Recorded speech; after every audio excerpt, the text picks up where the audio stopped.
early United Kingdom. Chapter 29. A serious interview.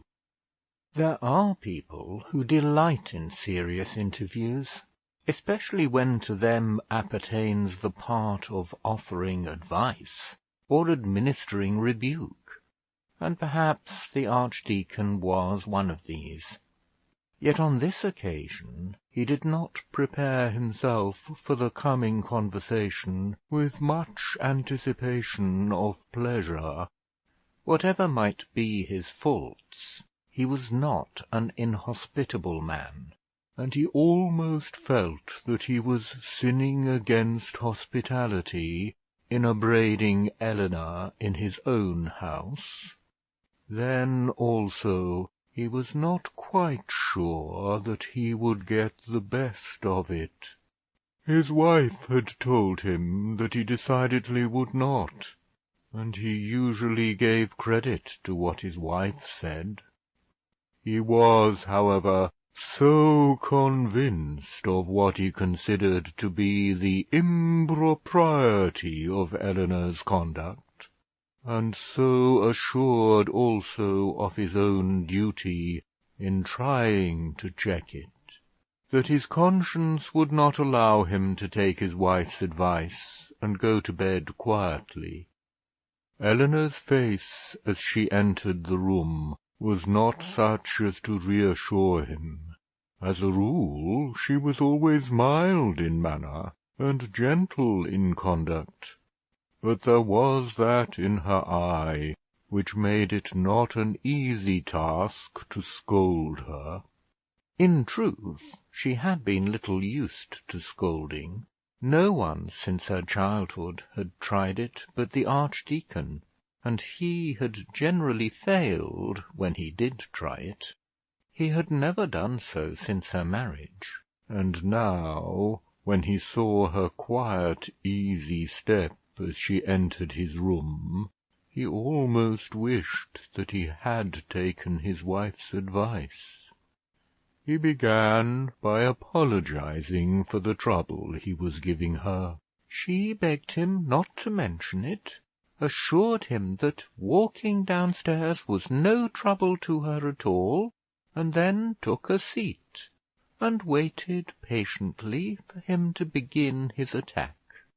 "My dear Eleanor," he said, "I hope you believe me when I assure you that you have no sincerer friend than I am." To this Eleanor answered nothing. "And therefore," he proceeded, "if you had a brother of your own, I should not probably trouble you with what I am going to say. But as it is, I cannot but think that it must be a comfort to you to know that you have near you one who is as anxious for your welfare as any brother of your own could be." "I never had a brother," said she. "I know you never had, and it is therefore that I speak to you." "I never had a brother," she repeated, "but I have hardly felt the want. Papa has been to me both father and brother." "Your father is the fondest and most affectionate of men, but—" "He is the fondest and most affectionate of men, and the best of counsellors. While he lives, I can never want advice." This rather put the Archdeacon out. He could not exactly contradict what his sister-in-law said about her father, and yet he did not at all agree with her. He wanted her to understand that he tendered his assistance because her father was a soft, good-natured gentleman, not sufficiently knowing in the ways of the world. But he could not say this to her, so he had to rush into the subject matter of his proffered counsel, without any acknowledgment on her part that she could need it, or would be grateful for it. Susan tells me that you received a letter this evening from Mr. Slope. Yes, papa brought it in the brougham. Did he not tell you? And Susan says that you objected to let her know what it was about. I don't think she asked me, but had she done so, I should not have told her. I don't think it nice to be asked about one's letters. If one wishes to show them, one does so without being asked. True, quite so. What you say is quite true. But is not the fact of your receiving letters from Mr. Slope, which you do not wish to show to your friends, a circumstance which must excite some surprise, some suspicion? Suspicion, said she, not speaking above her usual voice, speaking still in a soft womanly tone, but yet with indignation. Suspicion? And who suspects me, and of what? And then there was a pause, for the Archdeacon was not quite ready to explain the ground of his suspicion. No, Dr. Grantly, I did not choose to show Mr. Slope's letter to Susan. I could not show it to any one till papa had seen it. If you have any wish to read it now, you can do so. And she handed the letter to him over the table. This was an amount of compliance which he had not at all expected, and which rather upset him in his tactics. However, he took the letter, perused it carefully, and then, refolding it, kept it on the table under his hand. To him it appeared to be in almost every respect the letter of a declared lover. It seemed to corroborate his worst suspicions, and the fact of Eleanor's showing it to him was all but tantamount to a declaration on her part that it was her pleasure to receive love letters from Mr. Slope. He almost entirely overlooked the real subject matter of the epistle, so intent was he on the forthcoming courtship and marriage. "I'll thank you to give it me back, if you please, Dr. Grantly." He took it in his hand and held it up, but made no immediate overture to return it. "And Mr. Harding has seen this?" said he. "Of course he has," said she. "It was written that he might see it. It refers solely to his business. Of course I showed it to him."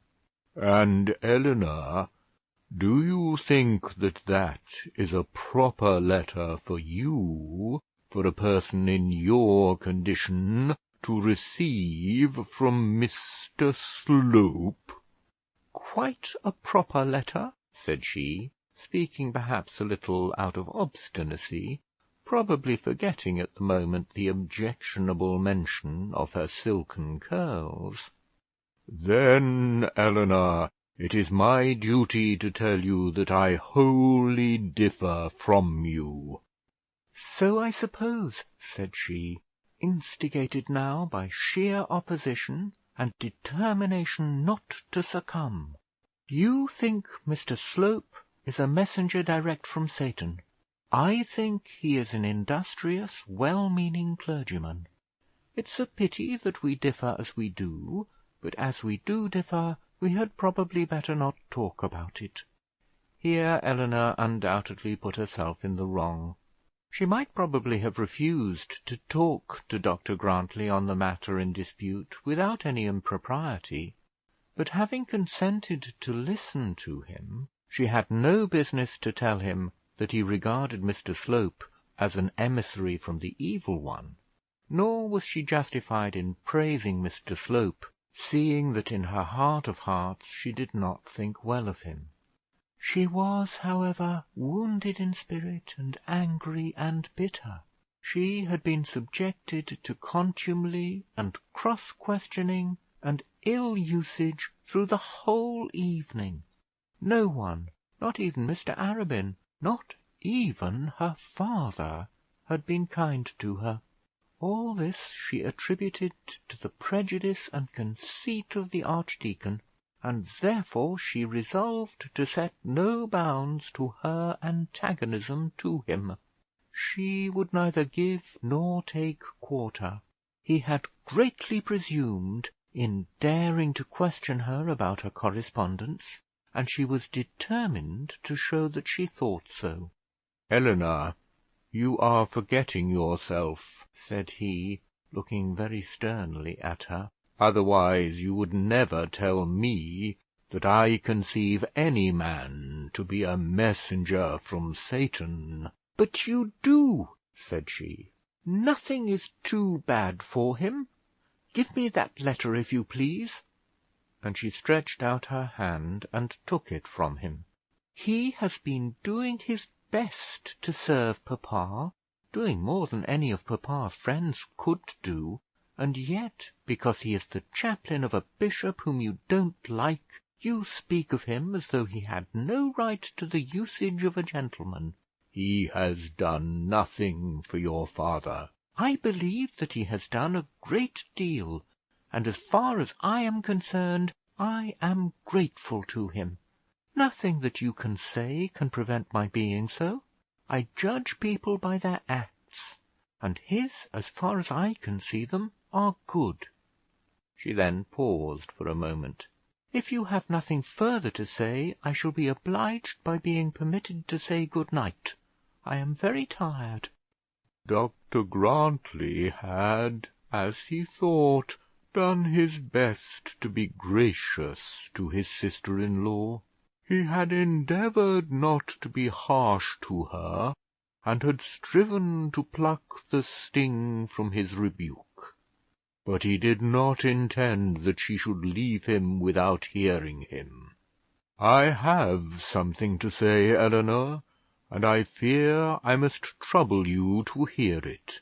You profess that it is quite proper that you should receive from Mr Slope such letters as that you have in your hand.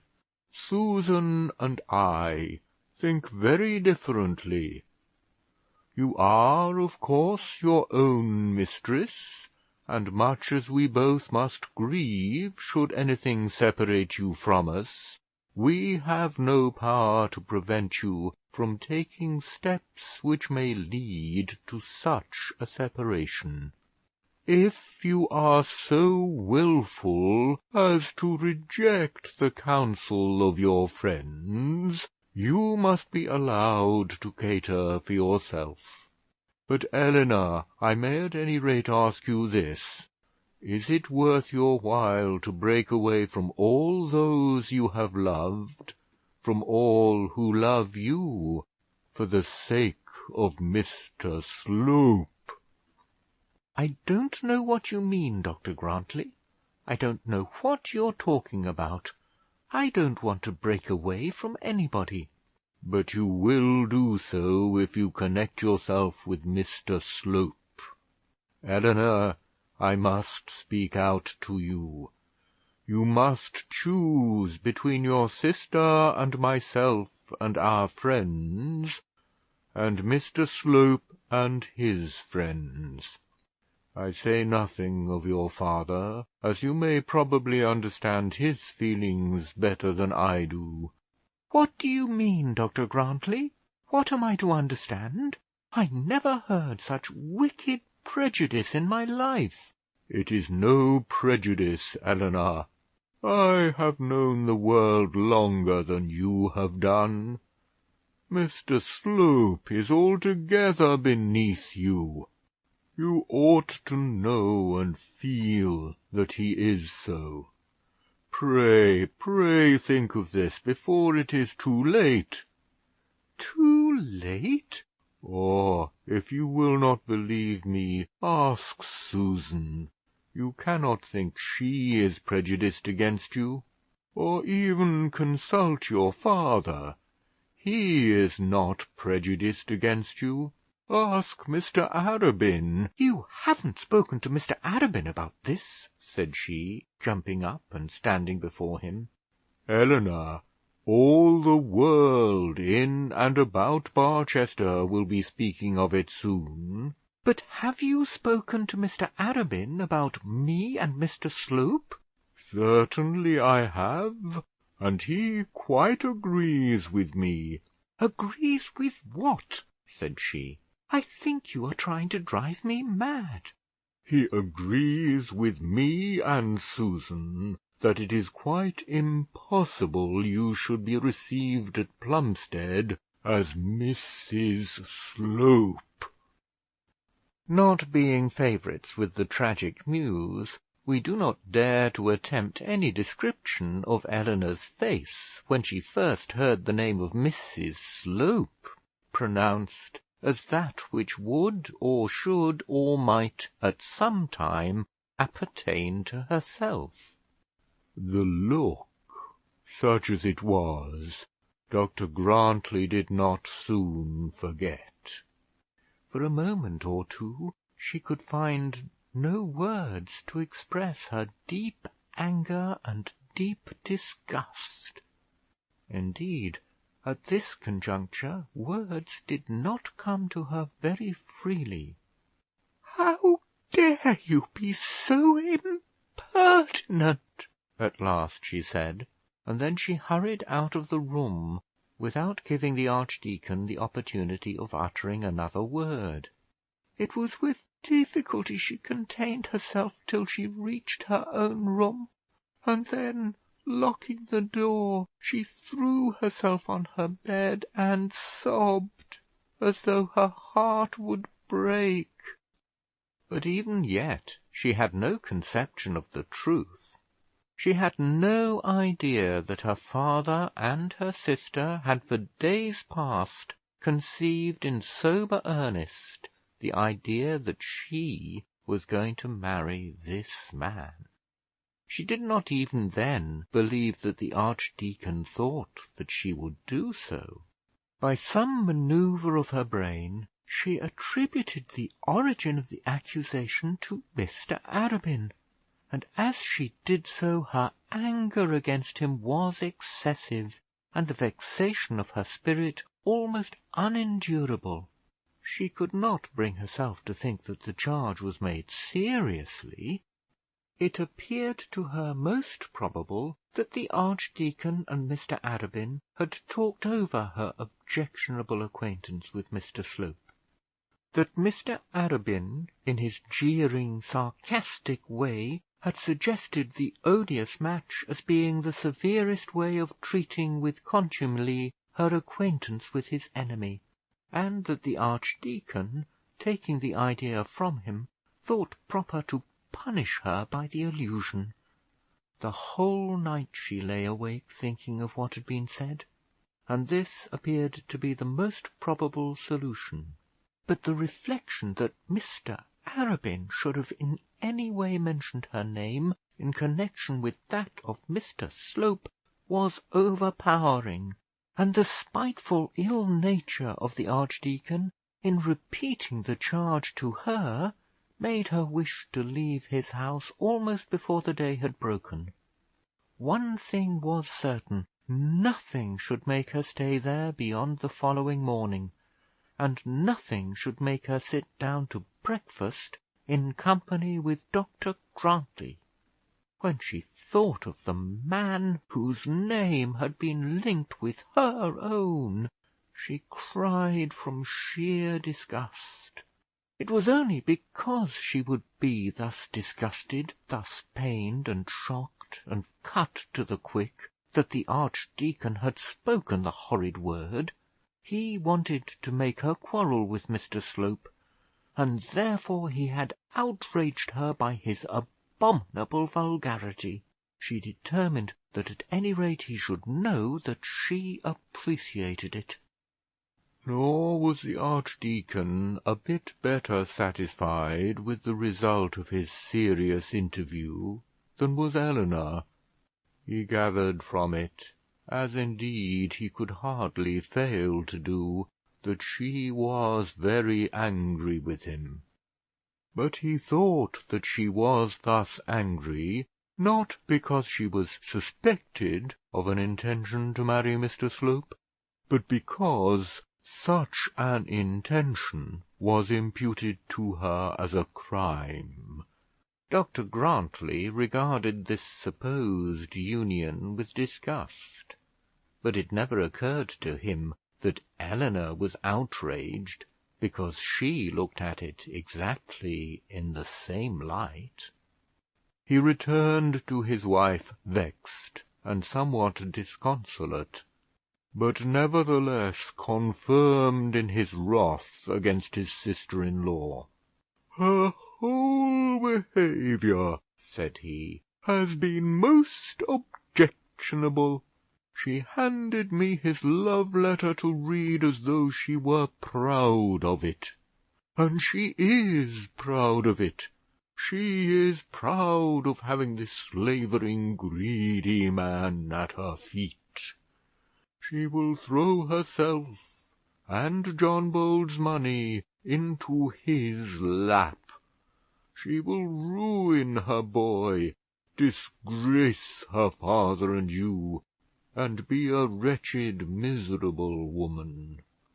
His spouse, who was sitting at her toilet table, continued her avocations, making no answer to all this. She had known that the archdeacon would gain nothing by interfering, but she was too charitable to provoke him by saying so while he was in such deep sorrow.